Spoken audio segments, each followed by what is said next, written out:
अस्सलाम वालेकुम। कल नहीं बल्कि परसों एक मुनाज़रा मेरे नज़र से गुज़री सोशल मीडिया पे, जो कि मुफ्ती शमाइल और जावेद अख्तर के दरमियान हुई।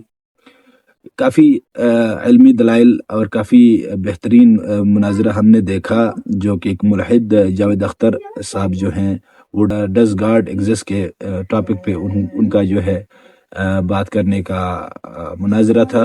लेकिन वहाँ पे खैर वो तो मुफ्ती साहब थे, उन्होंने साइंस के हवाले से और बाकी जो लॉजिकल जो चीज़ें थी वो उनके सामने प्रूफ की कि खुदा मौजूद है या नहीं। तो सबने देखा कि जावेद अख्तर साहब को वाज़ेह शिकस्त हुई और मुफ्ती शमाइल साहब ने काफ़ी अच्छे दलाइल के साथ बात की।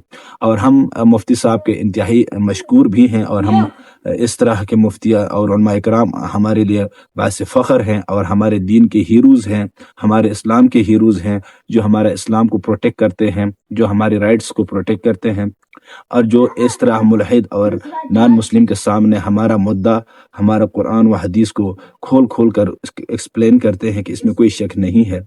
हमारा बाज़ लोग हमें कहते हैं कि जो पीटीआई वाले हैं खासकर, वो उलमा के ख़िलाफ़ हैं। बिल्कुल हम उलमा के ख़िलाफ़ नहीं हैं। हम ऐसे मुफ्ती को सलूट करते हैं, ऐसे मुफ्ती को अपने सर के ताज मानते हैं। लेकिन जो 50 लाख के लस्सी पी लेते हैं और जो कहते हैं कि अगर आप हमें वोट डालने जाओगे तो आपका इत्तेकाफ नहीं टूटेगा, और जो कहते हैं कि हम आप पे ऊपर ज़मीन गर्म करेंगे, हम उनको मुफ्ती, हम उनको आलिम मानते ही नहीं, क्योंकि उनको हम कहते हैं वो उलमाए सू हैं, क्योंकि उन्होंने अपना काम छोड़ा है। अगर मुफ्ती शमाइल साहब जिस तरह के दलाइल उन्होंने दी है जावेद अख्तर के सामने, अगर हमारा जो मुझे तो नहीं लगता कि पाकिस्तान में ऐसा कोई मुफ्ती होगा जो इस तरह के दलाइल के साथ बात करे, जो इस तरह के साइंस के उलूम को जाने, जो लॉजिकल चीज़ों को जाने। हमारे तो सिर्फ जो है चंद चीज़ें हैं उनको रटा जाता है और फिर वो मौलवी बन जाता है और फिर वो अपने लिए सारी चीज़ें हलाल कर देता है। जैसे कि आपके नज़र से गुजरा होगा वो क्लिप कि अगर आप हमें वोट डालने जाओगे तो आपका इत्तेकाफ नहीं टूटेगा, और अगर आप किसी और को वोट डालने जाओगे तो आपका इत्तेकाफ भी टूटेगा, आपका जो रोज़ा है वो भी ख़राब हो जाएगा। तो इस तरह के जो हमारे यहाँ जो मुफ्ती होते हैं या आलिम होते हैं, वो इस्लाम के अंदर तरमीम करते हैं। वो शरिया के कानून जो अल्लाह ने मोहम्मद सल्लल्लाहु अलैहि वसल्लम के थ्रू हमारे तक पहुँचाए हैं, उनके अंदर तरमीम करते हैं अपने लिए। फॉर गॉड सेक, क्या हम इस तरह के उलमा के फॉलोअर्स हमें बनना चाहिए? क्या हमें इस तरह फतवों के ऊपर अमल करना चाहिए? हरगिज़ नहीं करना चाहिए।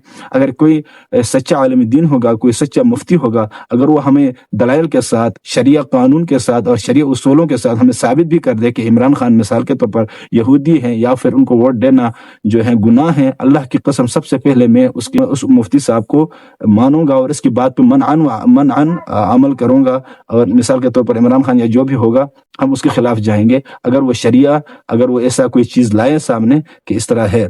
लेकिन हमने देखा कि हम 50 लाख की लस्सी पी लेते हैं, या फिर हम ऐसे फतवे देते हैं कि जो न हमारा तो अकल मानता है, न हमारा दीन मानता है, हमारे शरिया के अंदर वो तरमीम करने की कोशिश करते हैं, तो फिर वो हमारे दिन के मुहाफिज नहीं होते, हमारे दिन के बिगाड़ने का सबब बन जाते हैं, और फिर हमें पूरी दुनिया में बदनाम भी कर लेते हैं कि ये देखें मुसलमानों का ऐसा दिन है। जो मिसाल के तौर पर हमने कुछ दिन पहले एक मजलिस में देखा, एक असेंबली की जो हाल था या कोई मीटिंग प्रेस कॉन्फ्रेंस थी, उसके अंदर हमने जो जो नकाबपोश जो करबला के मुनाफिकीन थे, वो गरज गरज कर बात करने लगे कि हम फलां के हाथ पे बैत कर लेते हैं। भाई, तुम लोगों ने तो यजीद के हाथ पे भी बैत कर लिया था, आज क्या हशर हुआ तुम्हारा? तुम लोगों ने तो फिरौन के हाथ पे भी बैत कर लिया था, तुम्हारा क्या हशर हुआ?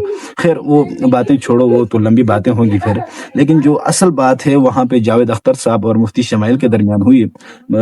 जब जावेद अख्तर साहब ने कहा कि गजा के अंदर हजारों बच्चों का कत्ल, लाखों बच्चों का कत्ल आम होता है, अगर खुदा मौजूद है तो उनको रोकता क्यों नहीं? तो मुफ्ती शमाइल साहब ने जो काफ़ी मुदल्लल अंदाज में बात की है, कत्ल क्यों होता है या इसका क्या लॉजिक है, या वो तो अलग बात है, वो तो आप उसको देख भी सकते हैं और बात उन्होंने की भी दुरुस्त है। लेकिन मैं समझता हूं कि जो लाखों बच्चों का कत्लेआम होता है उसके सबसे बड़े जिम्मेदार जो हैं, जावेद अख्तर साहब हमें बता रहे थे कि वेस्ट कल्चर जो है, मोरालिटी जो है, हमें वहां से लेना चाहिए, वहां पे इंसाफ है। तो सबसे बड़ा जो जिम्मेदार है इन लाखों बच्चों के कत्ल का जिम्मेदार तो वेस्ट कंट्रीज हैं, यूरोप कंट्रीज और जो दूसरे कंट्रीज हैं, वो सबसे अहम फ्रंट लाइन पे वो जिम्मेदार हैं उसके, क्योंकि वो कत्लेआम के जो है बेनिफिशरी हैं और कत्लेआम वो करवा रहे हैं। एक एक एक ایک کنٹری جس کو ہم مانتے بھی نہیں، جو چند لاکھ کے اوپر مبنی ہے، اس کے فائدے کے لیے یا اس کی مفاد کے لیے وہ لاکھوں بچوں کے قتل عام کو نظر انداز کرتے ہیں. اور سیکنڈ پہ سب سے جو بڑے ذمہ دار ہیں ان بچوں کے قتل عام کا، وہ امت مسلمہ ہے. کیونکہ اللہ نے تو ہمیں کھل کھل کر کہا قرآن پاک میں کہ آپ نے ظلم کو روکنا ہے اور آپ نے فساد کو روکنا ہے، آپ نے اس زمین پہ جو ہے انصاف قائم کرنا ہے. اور ہمارے لیے قرآن، ہمارے لیے اللہ نے نازل فرمائی، اور اس کے اندر باقاعدہ جہاد کا حکم بھی ہمارے لیے ہے. لیکن آپ کو ہمیں اس بات کو کہتے ہوئے ہمیں افسوس بھی آتا ہے کہ جو ہمارا فیلڈ مارشل ہے، اسلامی جمہوریہ پاکستان کا جو فیلڈ مارشل ہیں، جو سپہ سالار ہیں، وہ ان لاکھوں بچوں کے حساب کے لیے نہیں جائے گا، وہ جہاد کے لیے نہیں جائے گا. He will go cooperate with Israel forces. ہمارا فیلڈ مارشل جو ہیں وہ اسرائیل فورسز کے ساتھ شانہ بشانہ کھڑا ہوگا اور اس طرح کے لاکھوں بچوں کا مزید قتل عام کرے گا. کیونکہ وہ ٹرمپ صاحب کے سامنے جو ہے کمٹمنٹ دے چکا ہے کہ آپ ہمیں استثناء دو، آپ ہمیں تحیات، ہمیں واحیات جو ہے آئینی ترمیم کرنے دو، اور ہم پھر جو ہے اسرائیل فورسز کے شانہ بشانہ کھڑے ہوں گے.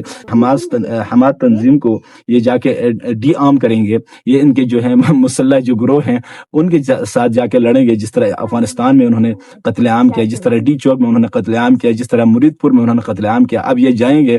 جس طرح انہوں نے کنٹینر پہ ایک نماز پڑھتے ہوئے شخص کو نیچے پھینکا، تو اب یہ جائیں گے اور اسرائیل فورسز کے شانہ بشانہ کھڑے ہوں گے اور حماس تنظیم جو ہے ان کو ڈی آرم کریں گے اور اس طرح کے مسلمانوں کے لاکھوں بچوں کو پروٹیکٹ نہیں کریں گے.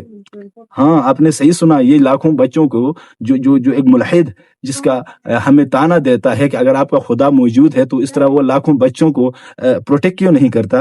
ہمارا ایک سپہ سالار جو اسلامی جمہوریہ ہے، جو ہمیں قرآن کی آیات سناتا ہے، جو ہمیں حدیث بھی سناتا ہے، اور وہ جائے گا، وہ لاکھوں بچوں کو پروٹیکٹ نہیں کرے گا، وہ ان لاکھوں بچوں کو مزید مارے گا. اگر حماس تنظیم ہتھیار نہیں پھینکے گا تو یہ جا کے اسرائیل فورسز کے شانہ بشانہ کھڑا ہوگا اور اس طرح کے بچوں کو مزید یہ قتل کرے گا. جو ہمارا اسلامی جمہوریہ کا سپہ سالار ہوگا، جسے ہم فیلڈ مارشل کہتے ہیں، بعض لوگ ان کو ذہنی مریض بھی کہتے ہیں، بہرحال جو بھی کہتے ہیں وہ درست کہتے ہیں.